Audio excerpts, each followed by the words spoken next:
Is that my sound? That Um, bonk, bonk, bonk, bonk, bonk. Is that me? 10, 9, 8. Oh, we're live. I was starting to get worried. I had a signal saying, you are broadcasting too often. And I'm Oh like, no. not this platform too, not this too. Anyway, we're good. We're cleared by the powers that be for another amazing conversation with the person who's literally my favorite guest, Dr. Henry Ealy. Welcome, Dr. Ealy. Ah, Naomi, thank you so much. Dr. Wolf, thank you so much for having me on today. It's so much fun to be here, and big shout out to everyone in your audience today. Well, you have so many fans among our community, and I know your community too. You have fans all over the world, let's just put it that way. And I always start out my conversations with Dr. Ealy by saying, this man has saved my life multiple times. He just keeps saving my life, saving my life. And when not actually saving my life, he saves me from debility, wheelchairs, immobility, horrors, unimaginable horrors. So it's just like I feel like he's this like good angel at various kind of branching off turning points in my life where I could either go down a very dark, painful path, or this good angel says, "Not that way, over here," and then better things happen. So words can never express my gratitude to you, Dr. Ealy, for everything you do. And I know it's not just me. I know you heal and help thousands and thousands and thousands, if not millions, virtually, of people all over the world. So let's just jump in. Okay. You want me to keep your incredibly impressive and multifaceted bio brief. So, Dr. Ealy is the executive community director of the Energetic Health Institute, actually, now the director of the Energetic Health Institute, right? I guess it's the same thing. I, I'm the founder. I'm the dude. Yeah. You're the man who founded and had the idea and is the Energetic Health Institute with a wonderful team. But you're also qualified as a doctor of naturopathic medicine. You also have been a curriculum developer at Body Mind Institute. You developed curricula at ASU, and you also have a whole other brain set of qualifications in technology and data analysis. And so that's why you've been such an innovative healer, but also B, why you're able to draw on like a completely, like, I don't even know where you get the capabilities. Honestly, it's a mind like Mozart's or Newton's, like one of these Renaissance, pre-Renaissance men, or post-Renaissance, pre-Enlightenment men, I should say, who just can draw this wisdom about mathematics and science and data, and also how cells work, how molecules work, sun, metaphysics. They don't make them like that anymore. So I want to talk about your latest book, which was life-changing, the Book of Questions. And I want to talk about whatever you want to talk about. But before we dive into, and specifically, as often I want to talk about trauma, because the Book of Questions has so much good information, good news about what we do with trauma, written in a very personal and moving way. But before we go into that, help me understand how you draw on these different modalities with one brain, and how you I don't know how to ask this really, but how you managed to kind of suck in all the training and curiosity about the world of science and math and technology, and also suck in this whole other skill set of healing and metaphysics. Naomi, I think for both of us, we're no strangers to trauma first and forehand, right? Sadly, but also if we learn how to transform that trauma into great strength, it becomes a source of limitless potential for us, and I think that's something that I've always admired about you. Everything that you've been through in your life has propelled you into this greatness, so you're this master, alchemist, really, when we're talking about it in terms of emotional alchemy, and transforming things that are lemons into lemonade. I mean, that's really what we do, right? So it's possible, and I think that's inspirational for everybody that's watching.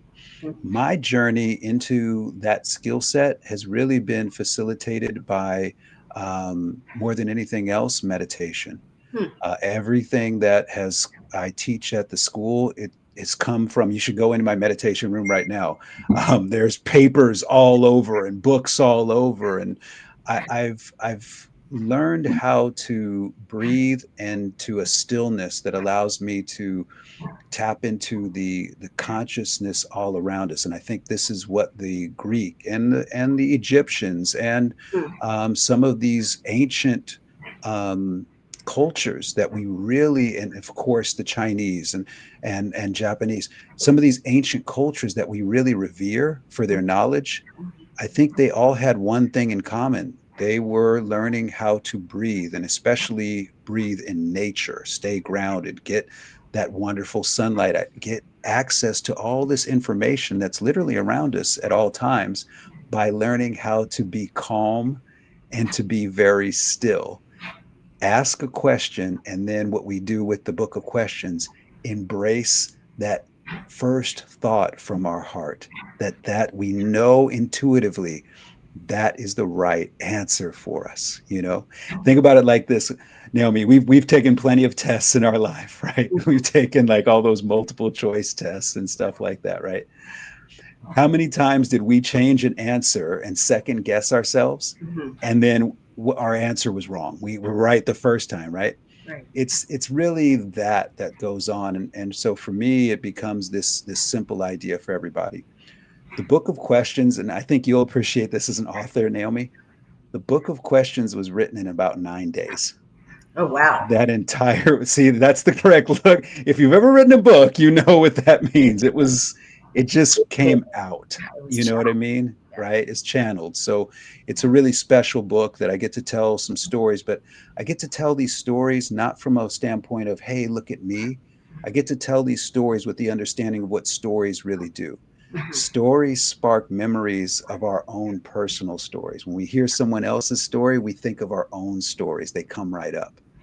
And if we have good questions right after our story has come back up, if there is any lingering trauma, we can process that trauma and transform it. You see, one of the things I've had a problem with, and I don't know where you might stand on this, Naomi, but I've always had a problem with people going, "Hey, we're going to go back into that past. We're going to go back into where the pain is, the hurt, the trauma, and we're going to just shake some things up in there like a snow globe, right? Yeah. And just let all the snow fly all over the place and everything." Well, that's not processing. All you're doing is reliving. And I've never appreciated when practitioners are doing that, because it teaches a bad thing, in my opinion. It teaches the person who's gone through the trauma that they're going to just have to relive it to one process it, and that's not true.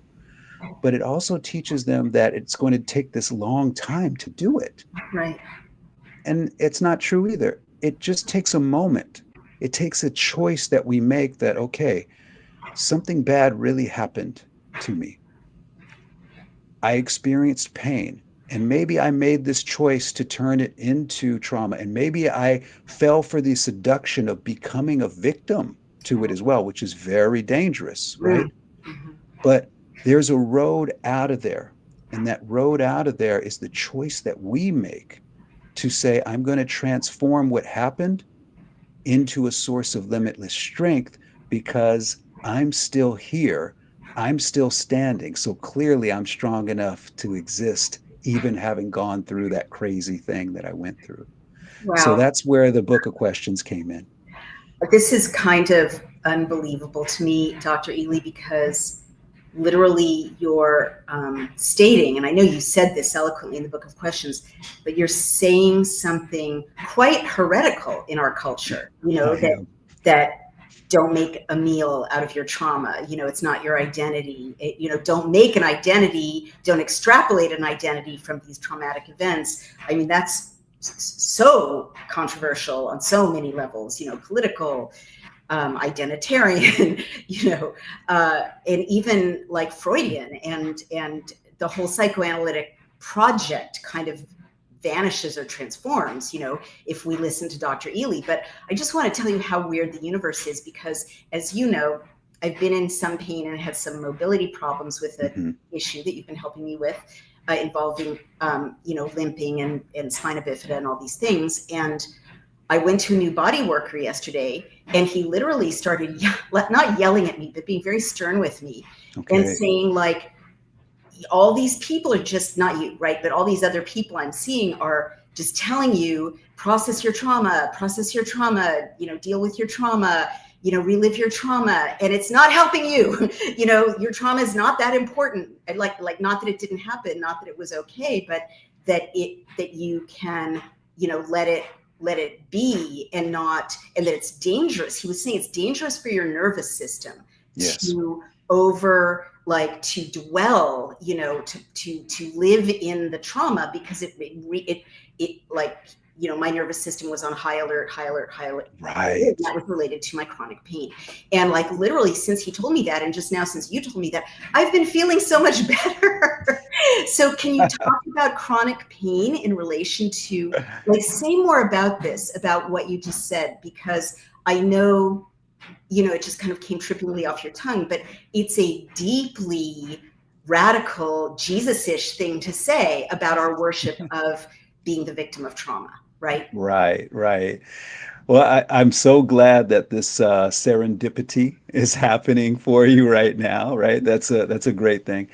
What a lot of people don't know about me is I actually cut my teeth in the healing arts, in the life healing, what I'm terming the life healing arts and sciences. I actually cut my teeth as a body worker, you working through the myofascial planes of the body. And one of the things that you come to learn very quickly working with the soft tissues of the body is there's a lot of emotion that gets trapped in those soft tissues. Like you'll be touching someone and something like they'll just start tearing up. The body will start going into convulsions. There's a lot that can be held in the body when we are holding on to pain, transforming it into hurt, and even worse, potentially transforming it into trauma. And I want to be really clear with everybody about my interpretation of that. I'm not telling you you have to follow this exact same thought process, but how I've learned to see this over the 25, 26 now years that I've been working with people is that, Naomi, pain is inevitable. We're all going to experience this. I mean, that's just life. We're a bunch of pinballs banging around, it's going to happen. There's going to be some broken vases in our lives, so to speak. But it's our opinion of that broken vase that determines whether that pain turns into hurt. And it's natural, especially during a grieving process. Most of us have lost someone very important to us or felt like we lost someone. No one ever really dies, but we have felt that we have lost someone for a short period, right? And that's that grieving period. That's the most common experience of transforming pain into hurt. It's not necessarily unhealthy, it's a part of the whole learning process. But now we get to that place where we're hurting and we have a decision to make to continue to allow that to hurt and hurt even more deeply. That would Mm, be trauma, mm, or to bring it back out and say, I'm going to transform it into strength. wow. Now, and this is where you see people out there, Naomi, who they lost, let's say they felt like they lost their mom. Their mom died, right? I mean, this is actually a chapter in the book, chapter 5. You are not a disease. Okay. I tell this incredible story. I mean, you can see God throughout the story, like really being present. But I tell this really incredible story, all of it true to the word of how I deliver it. Because I know so many people out there have lost their parents or felt like they lost their parents.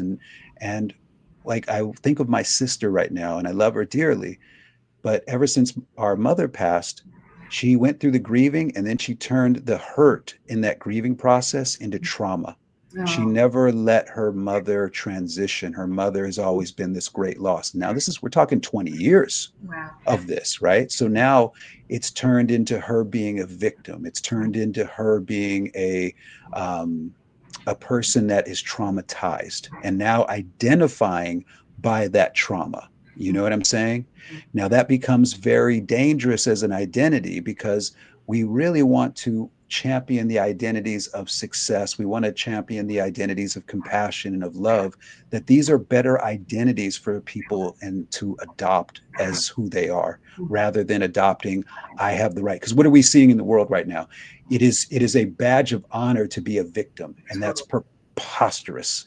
There's no way for that to work out well for anybody. Okay. Well, especially because the lead dynamic right now in the world is battling victims Right. trying to, dominantly assert their victimization in an oppressive way, which is such a contradiction. Of, It, right. Well, it's the chaos that the world order wants to create. right, for It's sure. because they thrive on chaos. When there's chaos, we fight each other. Right. When there's order, we see them for what they are, and we make the choice to not be involved with them. How Right. that And that's yeah. the simplicity of it. So in a book like this, this is definitely for people who are feeling like I have some things going on that I want to deal with. I'm ready to deal with. Mhm. And whether you're listening to the audible version, which I think was just beautifully done by our sound engineer, I think I Mm. listened to it and I was like, I never listen to myself. I don't know about you, but I don't go back and like watch myself on things. I'm pretty critical of me, so I'm like, it's better I don't do it. Right. I just do the best job I can, like I'm doing today in the moment, whatever that is, it's going to be right. Right. But I was listening to this one and I was like, hey, that's pretty good. And I actually forgot for a minute that it was me talking. Well, that's I good. was like, hey, that's really, oh, wait, that was me. It was me that said that's pretty cool, right?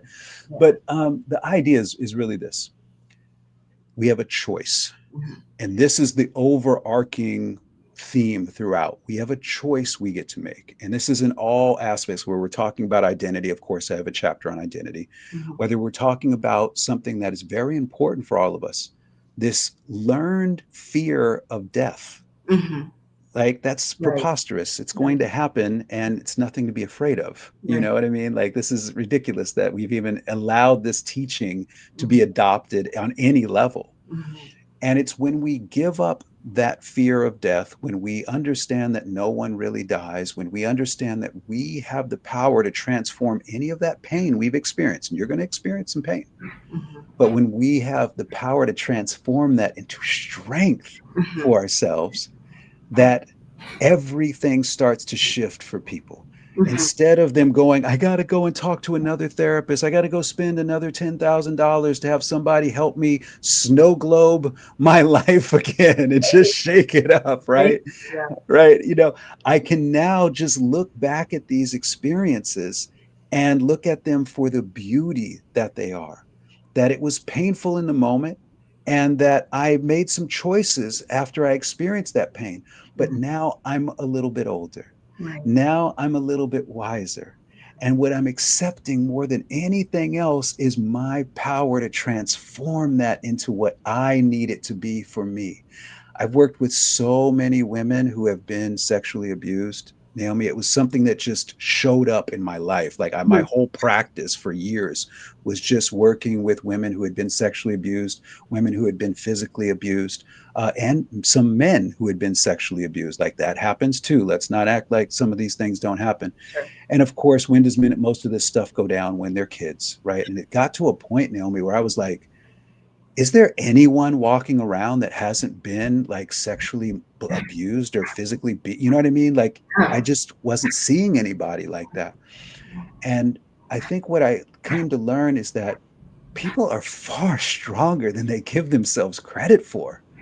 Like these are people that you would never know that they were living with this intense trauma Mhm. in their lives, but they would still go to work. They would Right. still get that paycheck and feed their children and be a good mom and be a good dad and all this stuff. And I'm like, but they weren't seeing themselves as that way.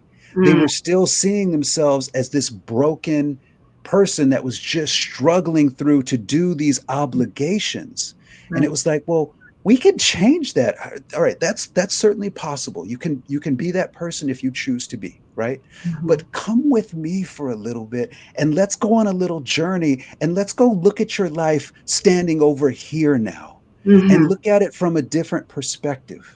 And Mhm. that and you tell me how you feel about your life looking at it from this different perspective.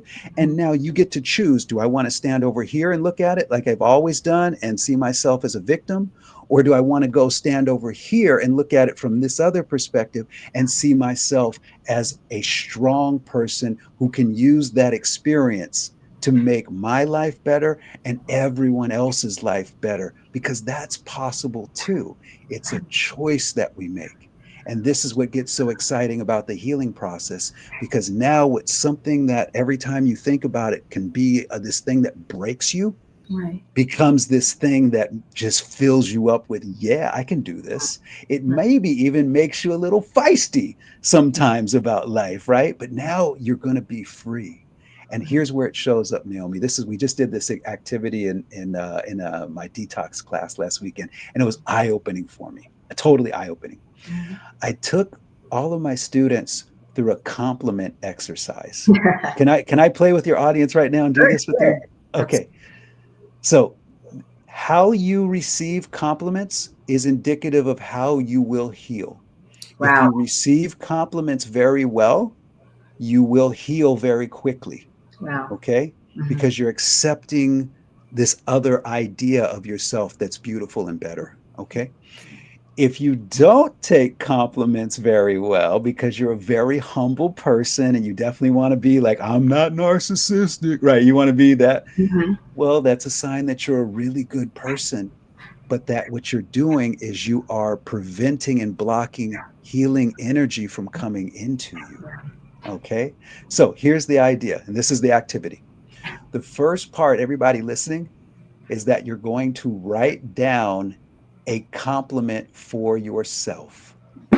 You are going to compliment yourself, but you're going to write it down. Can we do that, both of us, real quick? Let's do it. Doesn't need to be grand, but it needs to put a smile on your face. It's not a compliment until your words Okay. put a smile on your face. I got I a pen even too. found a physical pen, Dr. Ealy. You'll be proud. I got my physical pen too. We're old school. This is what I love about you. We are like, no, I need a pen and a pad. I got my little notebook right here now. I got my journal right here. All right. I'm gonna write one down for myself too. Okay, Okay. let's write one down. It's funny. My compliment came right up to the top of my. Oh, that's so good. How quickly it comes matters. Yeah. Okay, so you got yours. Okay, I got mine too, Good. and I'm putting it in big caps. This one word.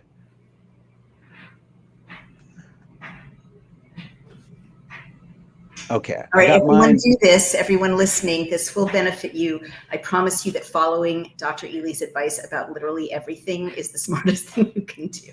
So take out your pen or pencil and write down your compliment to yourself. I'm gonna have a full-on blush session today. Thank you, Dr. Wolf. Take I the need to be on compliment. your show every week so I can get myself filled back up. This is great. Okay, so Dr. Wolf, what's your compliment to you? You are an awesome survivor. Whoa, right? That is a strength, not a victim, survivor. Just that switch in words, right? It's not a badge of honor to be a victim. It's a badge of honor to be courageous and be a survivor, right? And now, did that put a smile on your face when you read it? Yes, but can Yeah. I add just a thought, or Yeah, yeah. should I wait until you're done with the whole exercise? No, add the thought. Let's go for it. Well, a huge unspoken thing about for women about moving from victim to survivor, or Uh-huh. like integrating especially sexual abuse, is, maybe I should speak for myself, it it doesn't just bring like strength, like I'm a strong person. It Right. also releases, and you know this as a former body worker and a healer much better than I do, but in my experience, it releases murderous warrior rage to resist physically. So yes, it put a smile on my face, but it also put an image of myself like that little girl, in Scotland, holding like a knife, saying, "Don't fucking come near me again, you fucking monster. I'll destroy you." But there, I I said love it. everyone. Well, Sorry. I know, I love it, and it's okay. And I want to be really clear there, because some people, we've been having a bigger discussion about profanity. Just a little sidebar, real quick. We've been Sorry. having a bigger discussion about profanity. Everybody knows I'm profane, okay? But if you go and you go and read the research on it, the people who use profanity are the most trustworthy people. All right, because they are the most. There's plenty of studies. Go to Psychology Today; they're all over the place on the study of it. But what I want to educate people on is what the most profane word in English actually is. It's not what you just said. It's not anything. It's not any of the ugly words. All right. It is a word that we have allowed to insidiously come into our lexicon and we don't even think about it. And the word is hate. Oh, wow. There is no more destructive word to the energy of a person than the use of the word hate. And how do we use it now? Oh, I hate that for you. We use it as empathy. I hate when that happens. I hate when somebody does this, right? Mm. It is the most profane word in ours because this is what it means, Naomi. It means extreme ill intention. Every time you say it, that's the energy you're creating in your body and what you're radiating out. So if there's one word to remove, All it right. ain't the F word, it's the H word. Well, I try not to be profane. So let me apologize to my audience. A lot of them Fair enough. very Christian and are very observant and understandably don't like me to throw around F bombs. But I guess it's a good illustration that moment, because in that moment, I'm just sharing, Dr. Ealy, that when the Of like course. I can recover from this, it also brings kind of an altered state in which, I could destroy my attacker, but also I'm not my I'm not so ladylike, right? I'm not my filter is not so active. So anyway, I just wanted to say that, but please go back to your exercise so that we Well, can take yeah. what we should take from it. Well, and I would just say there are some Russian women that would say fighting, like you're saying, is very ladylike. And those were the same women that helped us win World War II. Interesting. Okay, so let our ideas about who and what we are can grow and evolve. And I think there's room for all of them, especially the images of us as strong, and especially the projection of those images back to our childhood of Mhm. being strong as well. What you're really talking about there, Dr. Wolf, is something that everyone can take this lesson from today from you.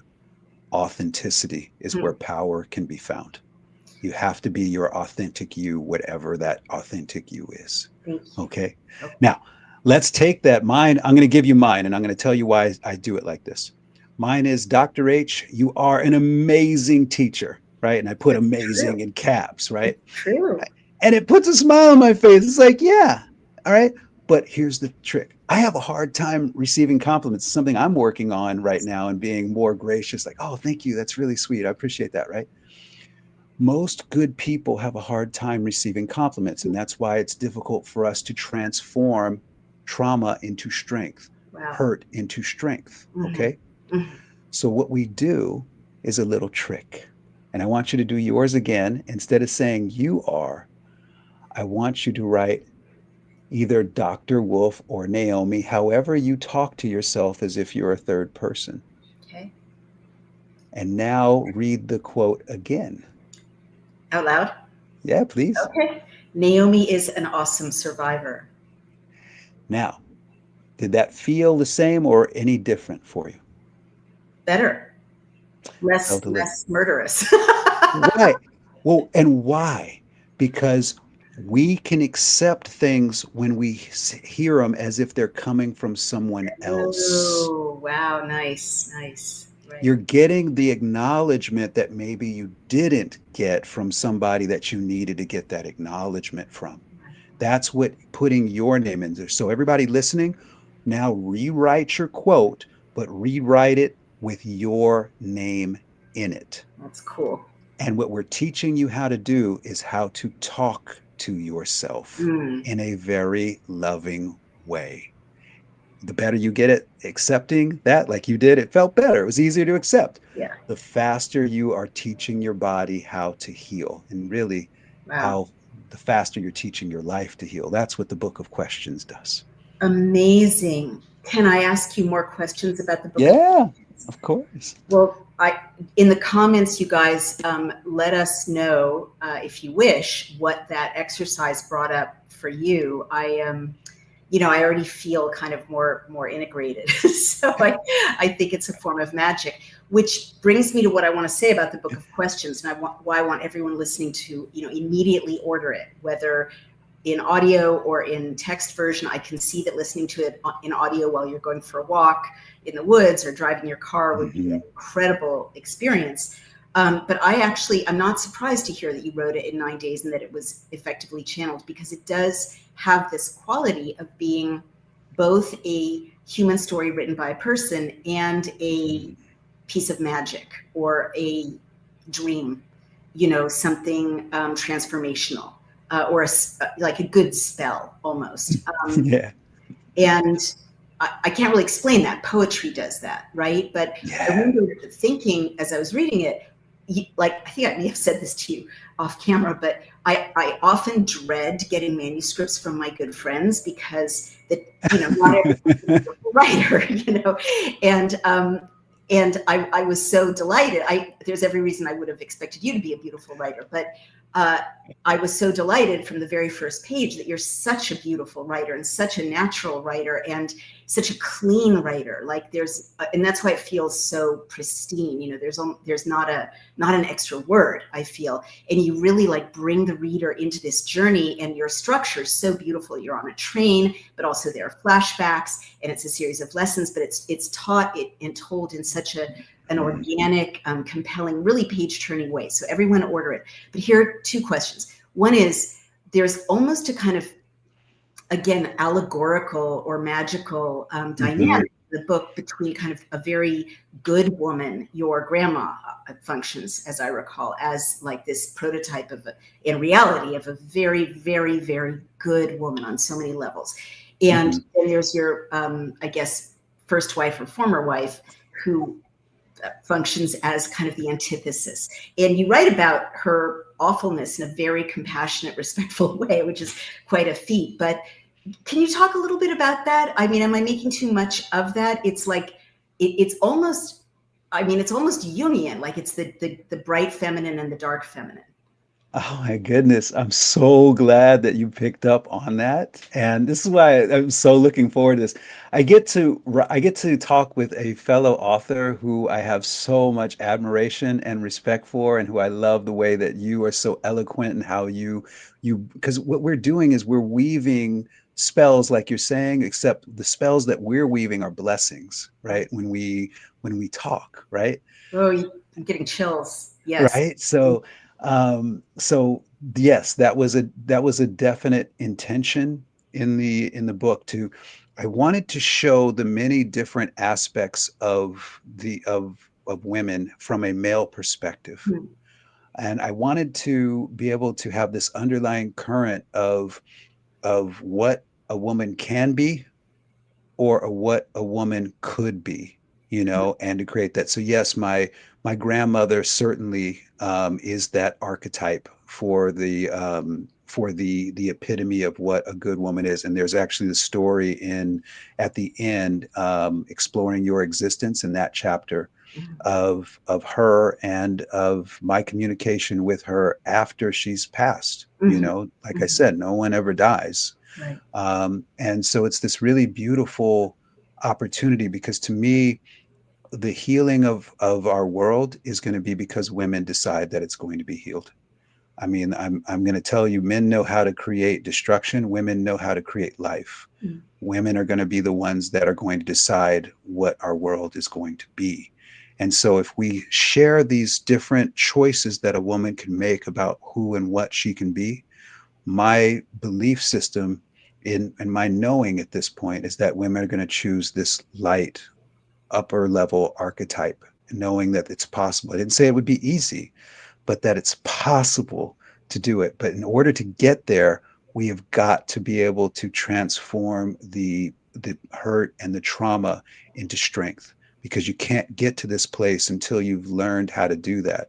And one of the things that teaches us where we are in our development and ability to do that is the speed with Mm-hmm. which we can do that. Mm-hmm. Like I said, give yourself a compliment. Well, Naomi, you had yours instantly. You were like, boom, I got my compliment. That means that you spend time in your neurosynaptic plasticity also assessing what's good about you. You don't just look at what's bad or what needs to be fixed or the problems, right?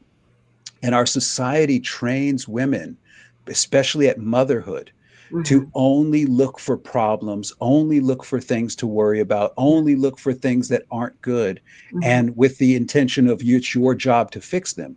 Right. Well, what if we said, all right, we've tried that for a while and it sucks. Right. Let's not do that anymore. How Hmm. about we explore? Look, when a problem comes up, we know we're going to solve it because we have that confidence within Hmm. us. Right. But we're going to spend at least as much time looking at ourselves and our families and our lives for what's good about them. And we're going to shift the magnetic field that we're emanating. Let me back up and give everybody a little something here, because I did write the third book. We have a book, The Philosophy of Healing, coming out next year, Oh, where I prove wonderful. definitively, yeah, I found all these scientific references. I proved definitively where all the darkness comes from. We've traced it back to the plague of Athens in 500 BC. I can prove it. Whoa. And we This is Dr. Ealy, and I'm sure it's going to turn out to be correct.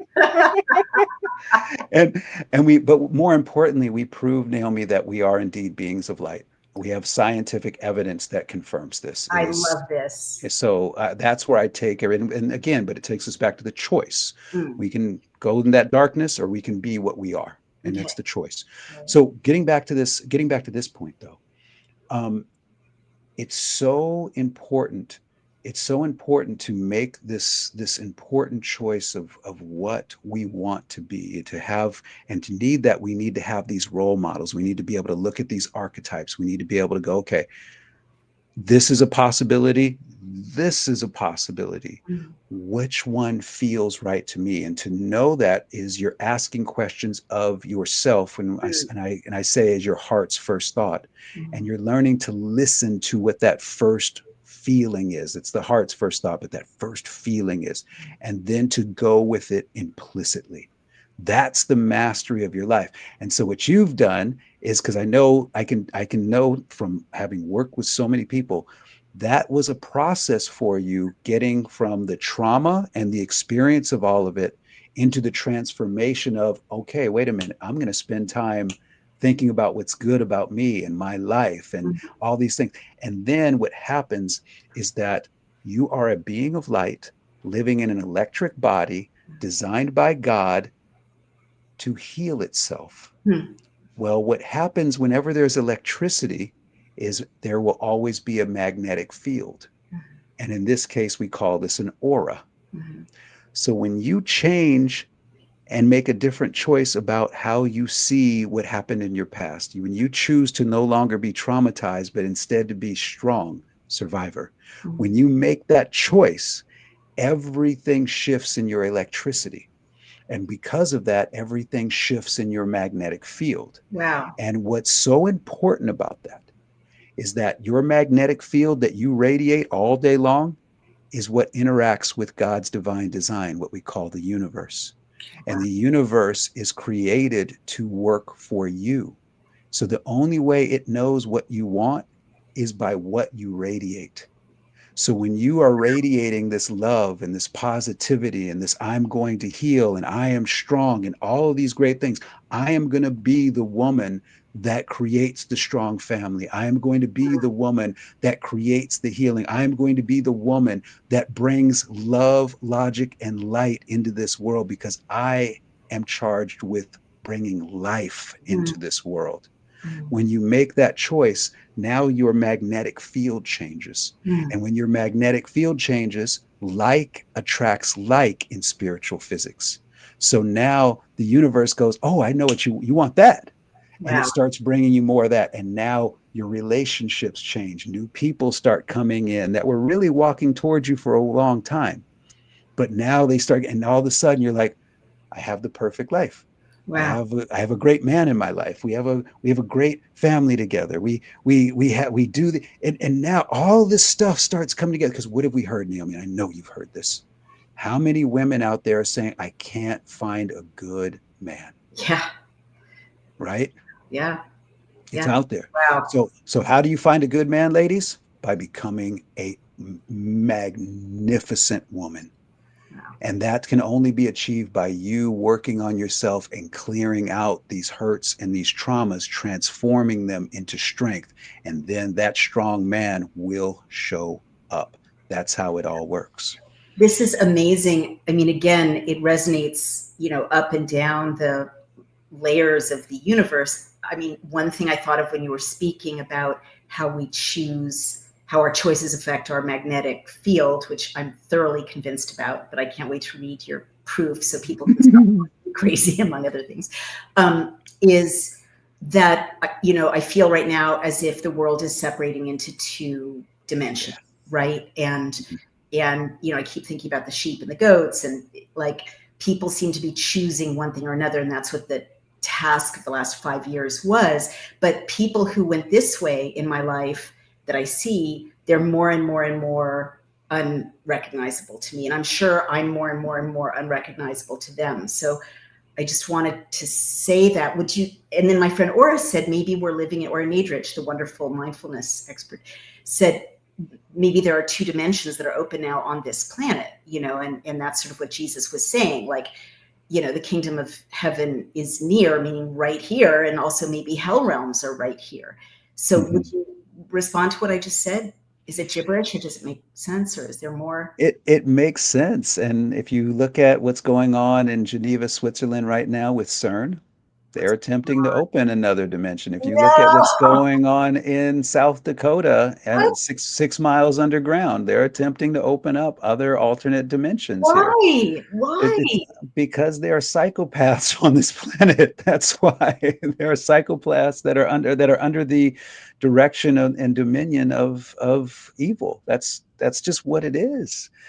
Stranger Things, if you've ever watched that Netflix series, that's predictive programming. That's not just a story. Where do you think the idea for that story comes from? This is what they've been trying to do really since they brought the Nazis over in Operation Paperclip. This is what they've been attempting to do, right? Okay, so are you at liberty to say who is the Prince of Darkness and how did it emerge? Oh, I'm not afraid of Lucifer. I'm not No, no, I afraid don't of mean any. that. I mean, because you've got a new book coming out. I don't want to like. Oh, yeah, yeah, yeah. Well, first of all, I would encourage people to go and read the Book of Enoch. There's not one devil, right? There's a group, right? And they all have their names, and we collect them as Satan, and we collect them all into one group as Lucifer. But it's really they're a bunch of fallen angels that I'm going to tell you something that's going to mess with people's mind, that God still loves very much, but he will not allow into eternity because they broke what they didn't do what they were supposed to do. They lied to God. You can't do that. You can't do that and then expect for everything to just be hunky dory. God's not going to allow that kind of nonsense, that kind of chaos into perfection, right? You can't, that it's no longer perfection. So there's a reason for that. But I think what it takes us back to is this simple concept, Mm-hmm. and that is we because we see this in our families the most easily, right? We see that separation, and many of us, I know I've been completely ostracized. My family outside of my sister will not talk to me Oh, I'm so anymore, or anything sorry. like that. Oh, it's okay. Yeah, yeah. And believe me, there's some days where it's hard. I'm not saying like, oh, no, I've had tears over this, of course, right? It's pain. There's going to be pain in your life, but it's also going to be, what is the choice I'm going to make about that pain, that Right, experience? And right, my choice is this, and it's very succinct, and it's very much in alignment with Yeshua's teachings. I'm going to choose to love them anyway. right, It's okay. There is nothing that you can do that is going to ever make me hate you. There's nothing you can do that is ever going to make me fall out of love with you. All of my life and everything that has come, you were instrumental in very key stages of my life in development. And that's true whether the experience is good or not good. right, And that's where we can we, as beings of light, accept what we really are right, and step into a higher expression of what we really are and explore that higher perception for a little bit. You can always go back to another perception. You can always go, if it's like, hey, that didn't feel very good. All right, go back to something else. right, But can we explore what we are when we're at our very best and maybe play around with that, I don't know, for a year or two, yeah, and see how our life turns out. right. You know what I mean? Because that's how I've done it. That's obviously how you've done it. It seems like we're doing all right and we've been through some stuff. And I think we can be this wonderful example for everybody listening, that what we've done, you are capable of too, healer. And Well, that's what's so beautiful about you. Dr. Ealy, Do you find with your students that when they take your advice and try to kind of be good and be loving and send out gratitude, that their lives do get better?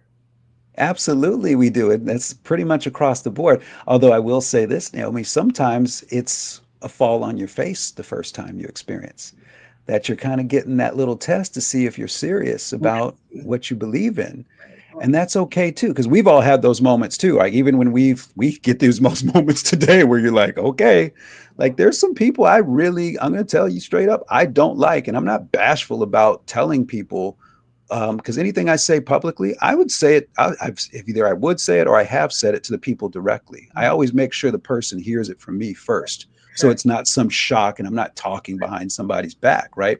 Right. People that I don't like, they know I don't like them, and Mhm. believe me, they have told me in abundance how much they don't like me either, and that's okay, Right. right? That doesn't mean I'm not going to love you. That Right. doesn't mean that I'm not going to be wishing and rooting for your growth. I hope you're wishing and rooting for mine. Right. I don't I, that doesn't mean I'm not thinking of a day in the future where it comes back together and we get to just laugh about the silliness of being childish like we were in our conversations before. You know what I mean? Like, yeah, but one of the things that I love about life is, especially if you grew up in the 80s like I did, Mhm. right, is that things were a lot more lighthearted. They You were. know, I mean, it wasn't a life or death situation because somebody didn't like you or because Right. somebody disagreed with you on Yeah. something. It was just like kind of like, all right, well, whatever, we agreed to disagree. You want to go get a meal? You know what I mean? It was not a big Right. deal. Right. No, God, I miss those days. Well, this brings up, am I interrupting or can No, I? no, no, please, I please, have please. two more big questions I want to be sure to ask in our short time together. This brings up a really interesting part of your autobiography, and the book is very autobiographical. One of the ways in which I think our enemies are trying to divide us. I mean, there's so many ways, right? Religion, Right. social class, gender, and one of them is race. And you talk very movingly about, you know, being kind of subjectively in the middle of lots of different experiences and manifestations of different races in Hmm. your family, in your community, and in yourself.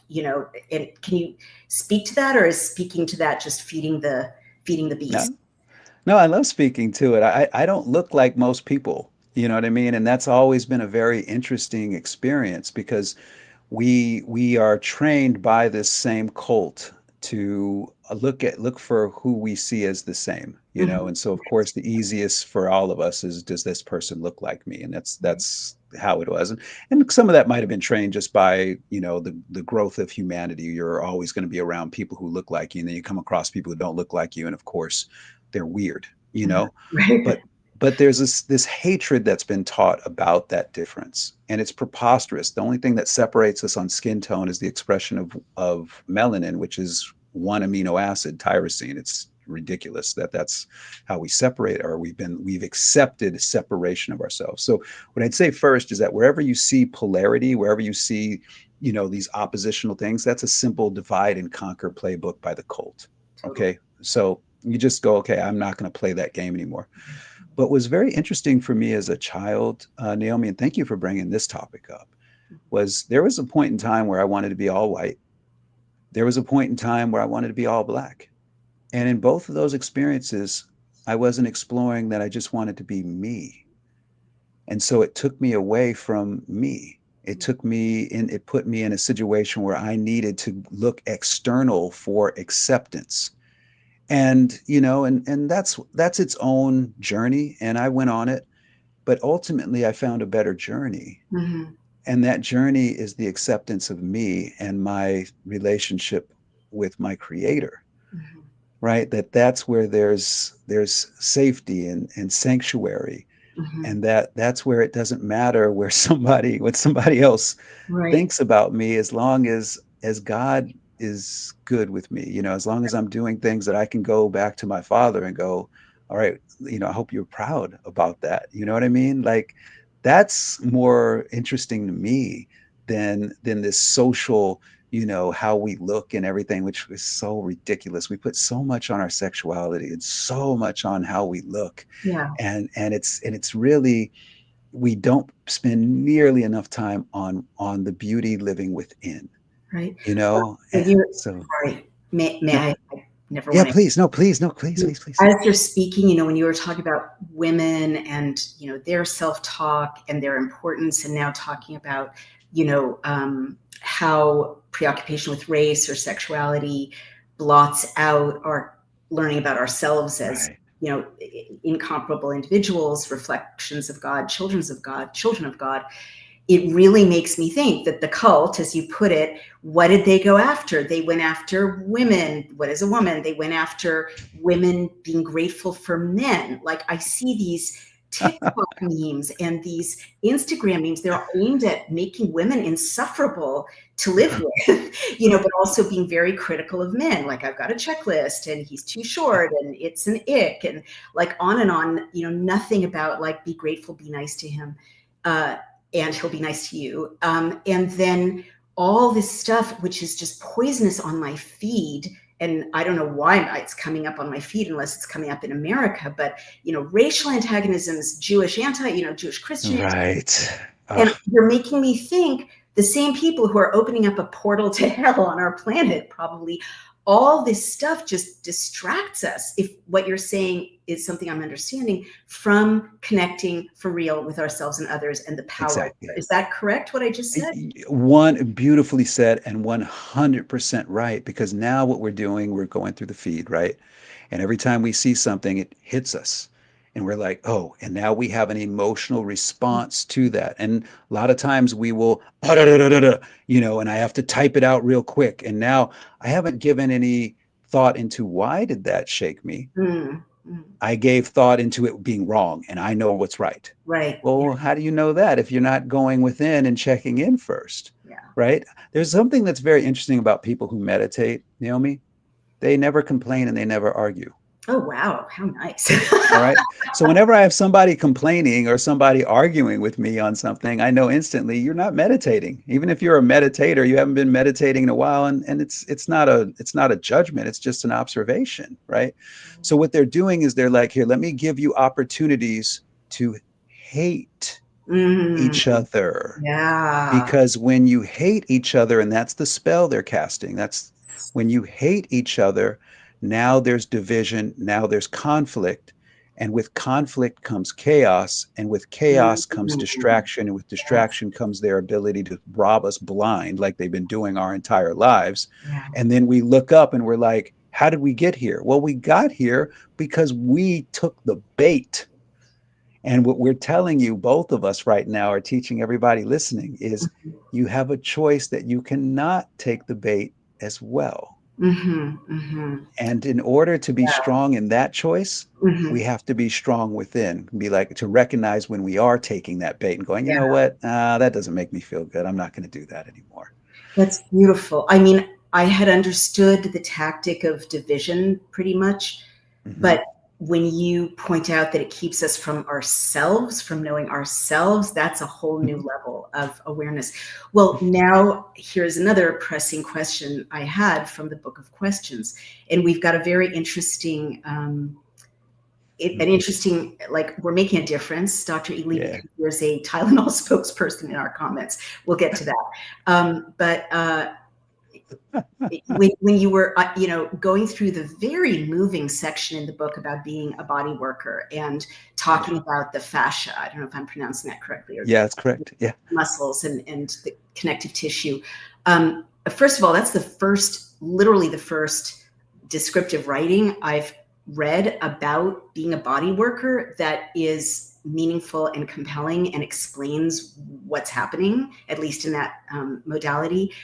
So thank you for that. But also, I want to know why. Why do the tendons and connective tissue and muscles hold trauma and memories in this way? In what way is it evolutionary? Why does our body do this to us? Why can't we just shake it off like, like animals, I guess? Well, you can, and that's a very good observation, right? That's exactly what an animal is doing when they're shaking, really quick. When the doggy just starts shaking, they're shaking off the collection of charge on their nervous system, they're liberating themselves again. And that's why they can move right into the next moment just happy Mm, again, because they've shaken it off. wow. What we do is we have a heart, and I'm not talking physically, I'm talking about esoterically, if you will. And Mhm. we have a mind, which is another esoteric feature. Now, we typically associate the mind with the brain and the heart with the physical heart, and that's fine. That's where the heartbeat starts. That's actually where light comes in. I proved that. And I have a book coming out next year for it. But here's the idea. Um, the nerves are sacred tissue. And Mm, outside of our olfactory nerves that are for smelling, for scent, mhm, our nerves do not regenerate. What the nervous system that you are born with is the nervous system you're going to leave with, because the nervous system is keeping really a perfect record mm, of your existence, because mm. that record is going to come back into the greater collective when you transition. So it's got to keep a record of everything. But the records can be rewritten, and especially the perception of the events that have already occurred can be rewritten. This is part of evolution, which means to unroll or bring into the light. And so that's what a book like the Book of Questions is helping everyone do, is to say, look, you've made a choice, and that's fine. The choice that you are where you're at right now, there's no Mhm, judgment, mhm, but let's explore another choice. mm. And when we explore another choice, we can now have our own, you know, our own polarity, if you will, within us to decide, well, where do we want to stand on this? We don't have to fight with ourselves, but we can say, okay, I've stood over here for 20 years on this issue. Mm, What if I look over here? How do I feel about it now?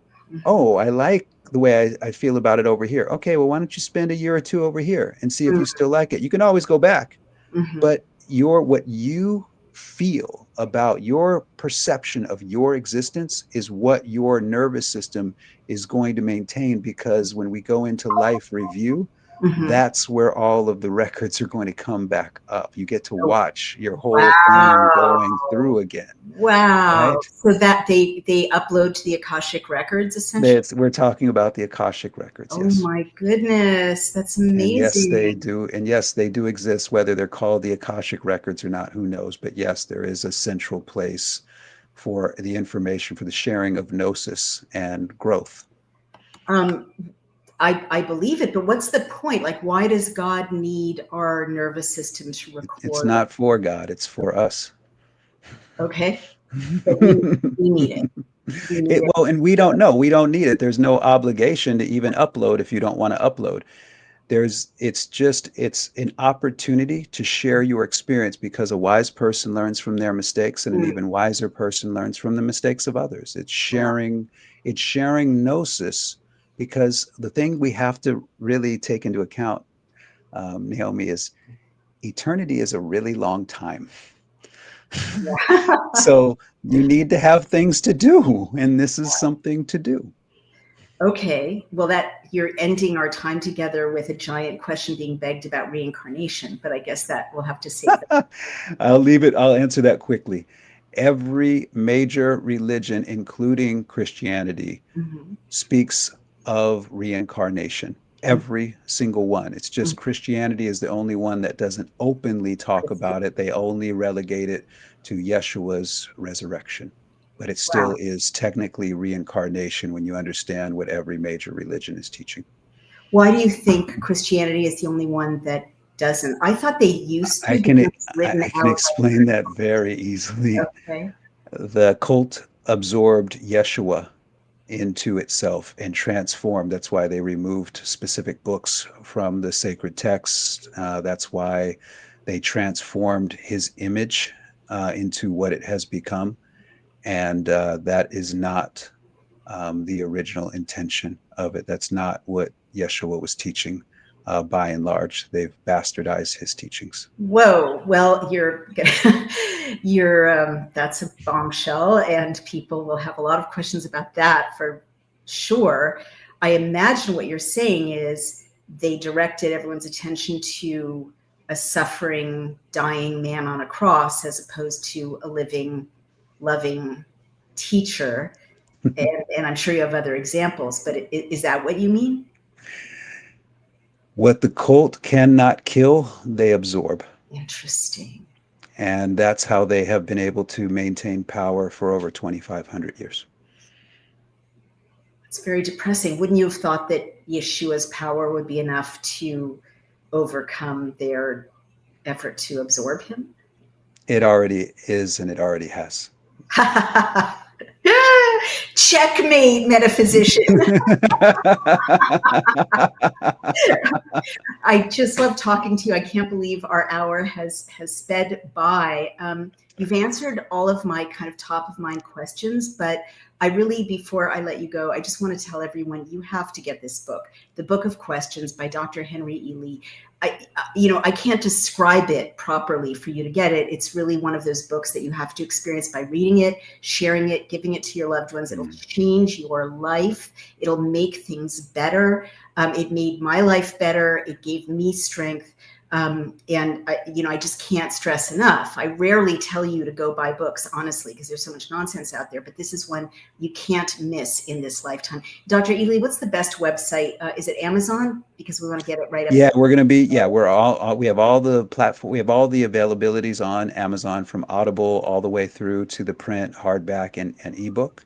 All of them are beautifully laid out. Our team did such a wonderful job with the presentation. And we also, if they go to drhanele.com, that's my pen name, drhenele.com, we actually have a 6-part free documentary that gives additional insights into the book and some of the background that my son produced. So I'd Wow. encourage everybody to go there as well and get that free documentary. That's so beautiful. And before you go, tell people where to find you, please. Best place to find me is at energetichealthinstitute.org. And from there, we have so many branch points off of that tree to Healing for the Ages and everything that I'm doing. But yeah, just get connected. Tons of free guides and all kind of stuff. As Dr. Wolf knows, I have many passions. And one of them is just giving every advantage to everybody out there to make a better choice, and avoid the darkness that is growing, and step back into the light that is ever present. Beautifully said. And I will chime in that these great healers that God has allowed us to have in our lifetimes right among us, and I see Dr. Ealy as one of maybe 6 perfected beings that happen. And our Jewish tradition says you get like 40 in every generation. So as far as I'm concerned, he's one of them. But I just want to say, like, they can't do this work alone. They're human beings in human contexts with huge challenges. And you get the healers and journalists and leaders that you support. So he's not going to say it because he's so selfless, but I will. If you are thinking of donating to anything, donate to Energetic Health Institute. They will use it for scholarships. They'll use it for good works. They'll use it for healing people. As you heard, there's so much free content. They're trying to make the world better, but they need help. So send your resources to Energetic Health Institute and buy this book in multiples and give it to everyone you know. Dr. Ealy, come back soon. We love you so much. And Brian. Oh, I love you so much too. Loves you too. And tell Brian I love him too. And thank you so much for having me today, Naomi. I really appreciate it. I just want to say, if you want an annoying and talkative Jewish and Roman Catholic set of brothers and sisters over here, we're here for you. I do. I want that. Good. All right. Take care, Dr. Ealy. Thank you so much. Thank you.